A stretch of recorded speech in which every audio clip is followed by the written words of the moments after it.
आपको क्या लगता है कि क्या वो मानसिक तनाव, दौर और वो सब चीज़ें हैं जिनसे आज का युवा गुज़र रहा है, और आप लगता है कि किस तरह से उस पूरे मुद्दे को देखते हैं, है ना? अपने व्यक्तिगत अनुभव से, अपने संस्थागत मुद्दों से समझाएँ तो? अर्बन का यूथ अलग सोचता है और रूरल का यूथ अलग सोचता है। अर्बन में यूथ को ये पता तो होता है कि मेंटल हेल्थ बहुत इम्पॉर्टेंट है, उस पे काम करना चाहिए, बट वो रिकॉग्नाइज नहीं कर पाता है कि अच्छा मुझे आज लो फील हो रहा है तो मुझे किसके पास जाना चाहिए, या मुझे डॉक्टर को दिखाना चाहिए, या मुझे काउंसलिंग करानी चाहिए, या मुझे किससे बात करनी चाहिए। वो चीज़ उसको नहीं पता होती है, तो लैक ऑफ अवेयरनेस बहुत ज़्यादा है अभी। और जब मैं रूरल की बात करूं तो ये है कि उन्हें, बहुत सारे यूथ को पता ही नहीं है कि मेंटल हेल्थ है क्या, क्योंकि उनके लिए फिजिकल हेल्थ ही अभी इम्पॉर्टेंट है। और सेकंड चीज़ मैंने ये देखी कि स्टिग्मा बहुत ज़्यादा है शेम का, कि कभी मैंने किसी से अपनी बात रखी या मैंने किसी को कुछ बताया तो लोग मुझे जज करेंगे, मेरी बात को सीरियसली नहीं लेंगे। तो इस कारण से भी जो यूथ है वो अपनी बात रख ही नहीं पाता है किसी के सामने, वो शेयर ही नहीं कर पाता है। 13 वर्ष से लेके 22-23 वर्ष तक खास करके बहुत सारे डिसीजंस लेने हैं जो आपके लाइफ को डिटर्मिन करने वाले हैं, लेकिन वो डिसीजंस आपके हाथ में नहीं हैं। अपने लाइफ चॉइसेस आपके हाथ में नहीं होते हैं। स्पेस आपको मिलता नहीं है, ना खुद को समझने का, ना एक्सप्रेस करने का। बहुत सारी चेंजेस, और ये फिजियोलॉजिकल चेंजेस भी होती हैं। हमने जो शुरुआत से यूथ वर्क को जिस तरह से इमेजिन किया कि यूथ वर्क के अंदर सेल्फ पे जो काम होता है, यूथ सेंट्रिक वर्क है कि आपने स्पेस क्रिएट की और उसमें युवा ने अपने आप को ढूंढा, अपने आप को पाया। युवा को मिलती हैं उस तरह के स्पेस में। ये पूरा साइको सोशल का मुझे लगता है उसका बहुत गहरा संबंध है मेंटल हेल्थ और वेलबींग से। युवाओं की कोई एक कॉमन प्रॉब्लम्स नहीं है। अब ऐसे देखा जाए तो नेशनल मेंटल हेल्थ सर्वे का जो रीसेंट डेटा है 2016 का जो सर्वे है वो बोल रहा था 5% यूथ जो है वो CMDs कॉमन मेंटल डिसऑर्डर्स के साथ ग्रसित हैं, और वो आंकड़ा बढ़ते बढ़ते 2023 में लगभग 23% ऑफ यूथ।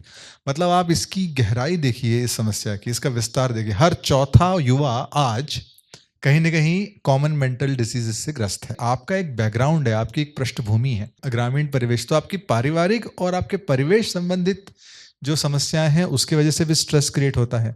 और फिर उसके बाद ये है कि किन लोगों को गाइडेंस उपलब्ध है, किन को नहीं है। कुछ ऐसे यूथ हैं जो स्कूल कॉलेजेस से एफिलिएटेड हैं, कुछ नहीं है। सबके अपने अपने पॉजिटिव्स नेगेटिव्स हैं। यहाँ पर जो इतनी डाइवर्सिटी है, इस डाइवर्सिटी इस प्रॉब्लम को और ज़्यादा एम्पलीफाई कर देती है। शिक्षा नीति है, क्या वो हमको उस तरीके का स्पेसेस दे पा रही है आपकी समझ के अनुसार? और साथ ही साथ में क्या आपको लगता है कि जो शिक्षा नीति है, वो उनको एड्रेस कर रही है, और नहीं है तो कौन से वो से एलिमेंट्स हैं जो हमें लगता है कि उसमें और होने चाहिए? बस हो नहीं गया है, ऐसा जानबूझ के किया गया है कि युवाओं पे इतने दबाव हों, युवा मानसिक तनाव में जाए, परेशान हो और अपनी आवाज़ और ना उठा पाए। भेदभाव की वजह से मानसिक तनाव शुरू हो रहा है। तो भेदभाव जब हो रहा है, यौन शोषण जो है बच्चों का कितना ज़्यादा हो रहा है, 50% से ज़्यादा बच्चों का यौन शोषण हो रहा है, उसकी वजह से बाद में उसका मानसिक स्वास्थ्य पे फ़र्क पड़ता। तो जड़ की मेन प्रॉब्लम है कि दबाव नहीं होना चाहिए इतना। मतलब इतना दबाव हुआ है, मतलब कि कुछ गड़बड़ हो रही है, सिस्टम नहीं ठीक काम कर रहा है। तो बजाय कि इसको सिर्फ हम देखें अच्छा अब क्या कर सकते हैं, चलो 10,000 और मनोवैज्ञानिक डाल दें, चलो ये कर ले वो कर ले, वो कभी भी पूरी तरह से प्रॉब्लम की जड़ तक नहीं जाएगा। ये सारी जो अलग अलग मेंटल सिचुएशंस है, फिजिकल सिचुएशंस है, जिनके बारे में हमारी शिक्षा प्रणाली, हमारे एजुकेशन सिस्टम नहीं कर रहा है, जिनके ऊपर काम, उन चीज़ों से आई थिंक सिविल सोसाइटीज़ ज़्यादा फोकस कर रही हैं कि जो चीज़ें हमारे सिस्टम में मिसिंग है उन गैप्स को भरने की कोशिश। कोविड के बाद से ना मेंटल हेल्थ जो है वो थोड़ा मानसिक स्वास्थ्य पे ध्यान देना लोगों ने शुरू कर दिया है, चाहे वो अलग अलग कम्युनिटीज़ हो, चाहे वो फंडर्स हो, कोई भी हो। कोविड ने जब दुनिया को एक धक्का दिया तो उसके बाद से सबका ध्यान थोड़ा लगा, अच्छा मेंटल हेल्थ भी कुछ होता है, मानसिक स्वास्थ्य पे भी हमें ध्यान देना चाहिए। अपने थॉट्स बता पाए।